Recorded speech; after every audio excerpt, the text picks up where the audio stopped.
I was 13 years old, standing outside my own house, with a suitcase in my hand. The door slammed shut behind me. And just like that, I didn't have a family anymore. No goodbye, no explanation, just silence. For years, I wondered why. But 15 years later, when they showed up at my door, begging, I finally got my answer. My name is Noah Carter. And the night my parents abandoned me was the night everything changed. It started like any other evening. Dinner was quiet, too quiet. My father didn't look at me. My mother kept avoiding my eyes. I knew something was wrong, but I didn't expect this. Pack your things, my father said coldly. I laughed. I thought it was a joke. But no one else laughed.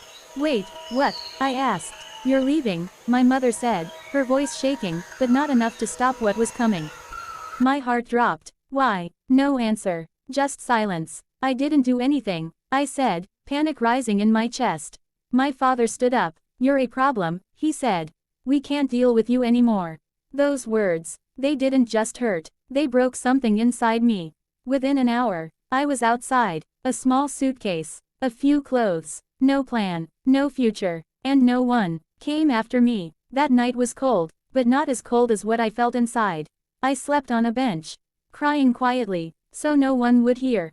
The next few years were survival, shelters, temporary homes, strangers. I learned quickly, no one was coming to save me. So I saved myself. I worked small jobs, cleaned tables, carried boxes, did anything I could. School, it became secondary, but I never stopped learning.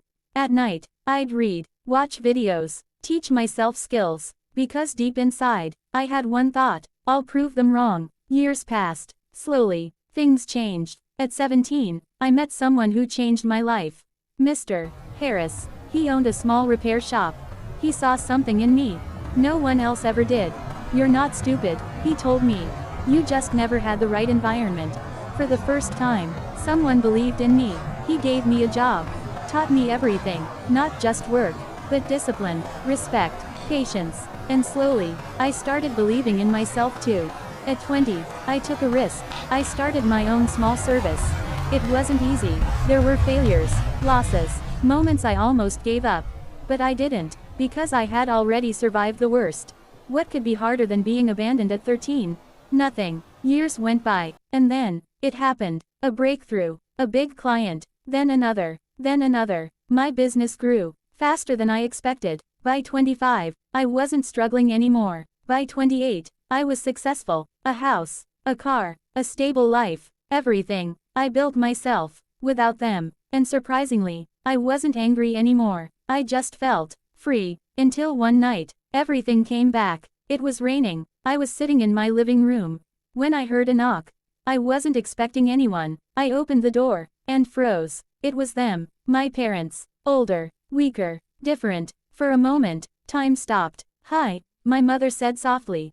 I didn't respond. My father looked down. We need to talk, he said. 15 years. 15 years of silence. And now they wanted to talk. I almost closed the door. But something stopped me. Say it, I said coldly. My mother's eyes filled with tears. We lost everything, she whispered. What? I asked. Our house, money, everything's gone. Silence. And, I said. She hesitated. We have nowhere to go. There it was. The truth. They didn't come back for me. They came back because they needed something. Me, the same child they threw away, was now their only option.